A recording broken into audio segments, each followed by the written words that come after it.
Welcome to Çatalhöyük, rising out of the fertile marshes of the Anatolian plains in modern-day Turkey. It is roughly 7000 BC. We are plunging deep into the heart of the Neolithic, the New Stone Age. Step out onto a vast, continuous expanse of baked clay. There are no roads here.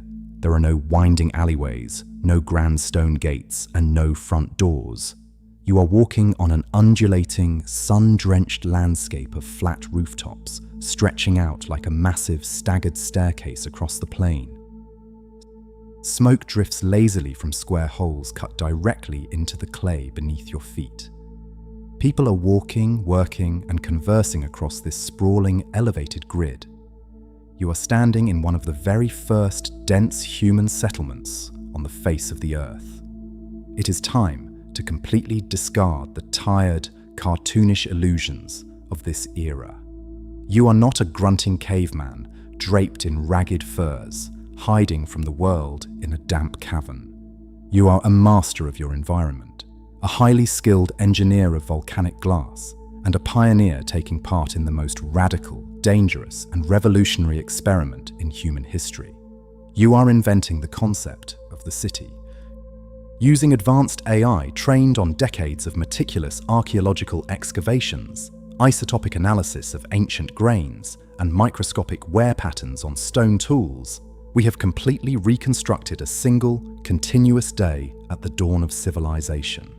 We are going to experience the razor-sharp precision of prehistoric industry, the profound spiritual weight of a home built over the ancestors, and the staggering complexity of a town without a single street.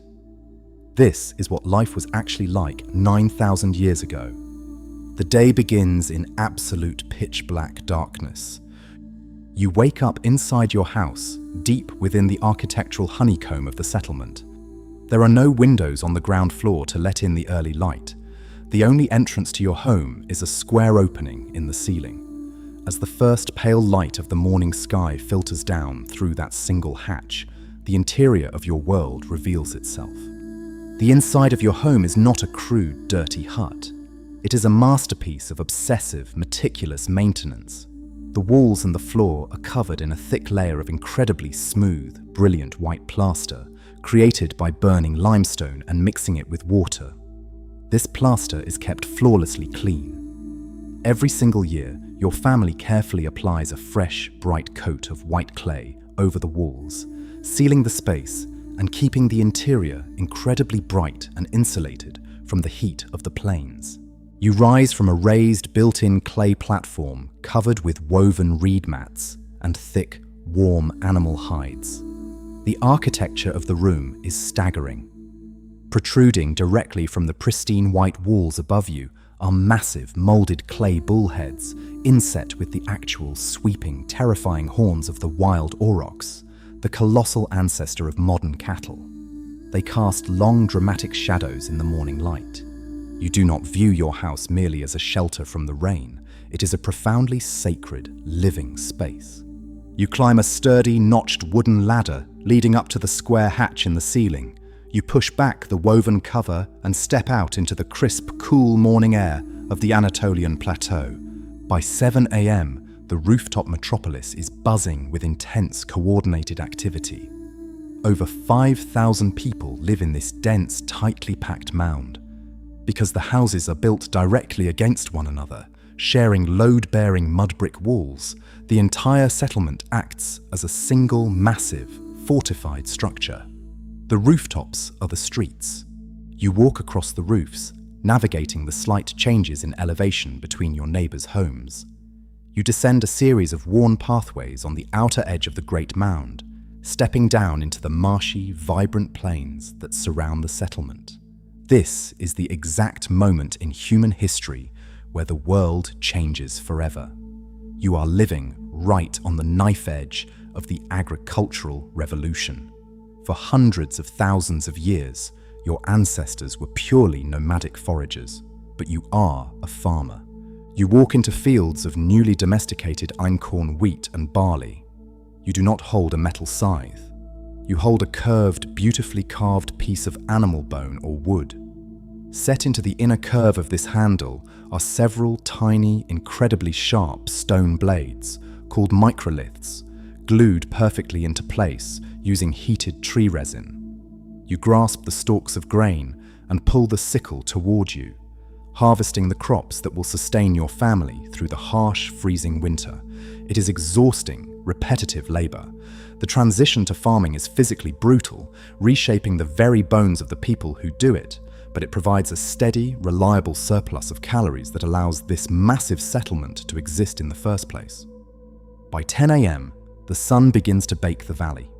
You leave the wheat fields and return to the shade of a rooftop awning for the most crucial, high-tech industrial work of the ancient world. You are a napper of obsidian.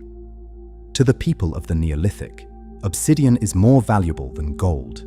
It is a dark, glassy volcanic rock sourced from the twin peaks of the Hasandar volcano, looming over the horizon over 100 miles away. The residents of Çatalhöyük control the flow of this precious material across the entire region. You sit cross-legged on a woven mat, holding a large raw core of black obsidian. You do not simply smash it with another rock. That is a myth. Stone Age toolmaking is a delicate, highly calculated science of geometry and applied physics. You hold a specialized tool made from the dense, heavy base of a red deer antler. You place the tip of the antler precisely on the edge of the obsidian core and apply immense, steady, directed pressure. With a sharp, satisfying crack, a long, perfectly straight blade flakes off the core. You pick it up. The edge of this freshly struck obsidian blade tapers down to a single molecule in thickness. It is literally sharper than a modern steel surgical scalpel. You carefully wrap the blades in soft leather. These masterfully crafted tools will be used to harvest crops, butcher game, shear sheep, and carve wood. More importantly, they are your primary currency, traded with distant nomadic tribes for goods you cannot find on the plains. By 1 p.m., the heat on the unshaded rooftops is intense. The community retreats down the wooden ladders, back into the cool, naturally insulated, brilliant white interiors of their homes. It is time for the midday meal. But without heavy, fired ceramic pots, which are only just beginning to be experimented with in this era, how do you boil water or cook a thick stew? The engineers of the Stone Age have a brilliant workaround. You have a fire burning in a small domed clay oven built into the wall of your house. Scattered in the glowing embers are dozens of fist-sized, tightly packed clay balls. They have been baking in the fire all morning, absorbing intense thermal energy. You use 2 wooden sticks to carefully lift a glowing hot clay ball out of the fire, and you drop it directly into a watertight woven basket or a suspended leather pouch filled with water, wild peas, lentils, and foraged pistachios. The water immediately hisses and begins to boil upon contact with the heated clay. You continuously cycle the hot clay balls in and out of the fire, keeping the stew at a rolling boil until it is perfectly cooked. You eat the rich, earthy lentil stew alongside dense, flat cakes of unleavened barley bread, baked directly on the hot stones of the hearth. Your diet is a spectacular, diverse fusion of the new farming world and the ancient foraging world, heavily supplemented by wild almonds, hackberries, and water birds netted in the nearby marshes. By 4 p.m., the light shifts, casting a soft, warm glow through the ceiling hatch. This is the time for profound artistic and spiritual expression. The walls of your home are not just architectural boundaries, they are a canvas for the mind. You grind a piece of rich, earthy red ochre into a fine powder, mixing it with animal fat and water to create a vibrant, permanent paint.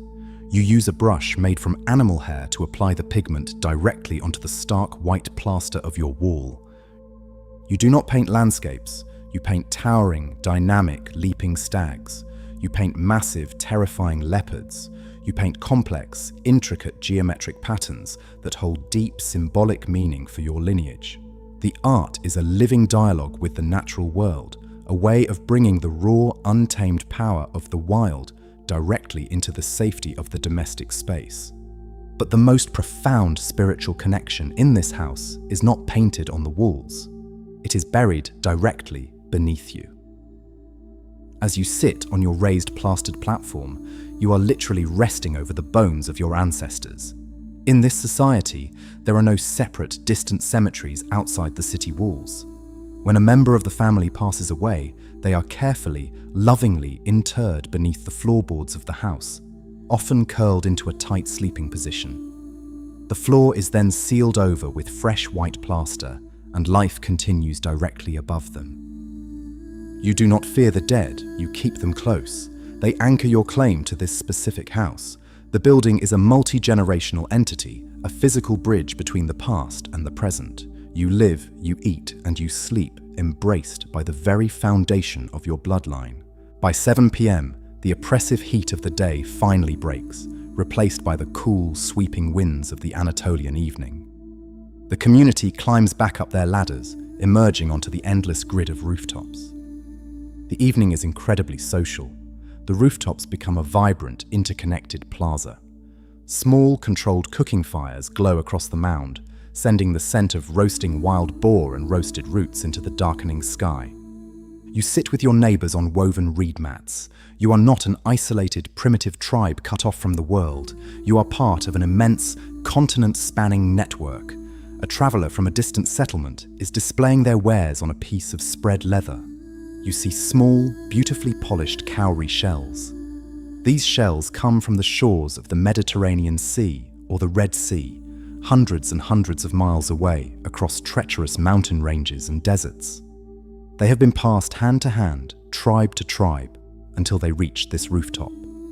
You trade a few of your flawlessly knapped obsidian blades for a handful of the shells, which will be pierced and sewn into garments as a display of immense prestige and long-distance connection. By 10 p.m., the cooking fires burn down to deep red embers.